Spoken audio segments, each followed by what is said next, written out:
ஒரு 25 வயசு பையன் காலையில் அவனை எழுந்திருக்க வைக்கிறதே பெரிய கஷ்டம். எழுந்துடுறா, நேரம் ஆச்சு, காலேஜுக்கு போகணும். எழுந்திருக்கவே மாட்டான். ரூம் எல்லாம் பார்த்தா குப்பை கூலமாக இருக்கிறது. அம்மா எவ்வளவு சொன்னாலும் ஒவ்வொன்றும் ஒரு ஒரு எட்ட கிடக்கும். அப்படித்தான் எத்தனையோ அரியர்ஸ் வேற, ஃபெயிலான சப்ஜெக்டுங்களை எப்போ எழுதுறதோ தெரியல.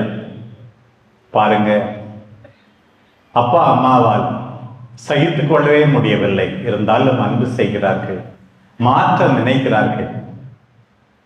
திடீர்னு ஒரு நாள் பார்த்தா காலையில் 6 மணிக்கு எழுந்திருக்கிறான். சீக்கிரமா எல்லா சப்ஜெக்டையும் பாஸ் வேற. எல்லாம் அவன் சந்தித்த இளம்பெண். மாற்றம் நிகழ்ந்தது.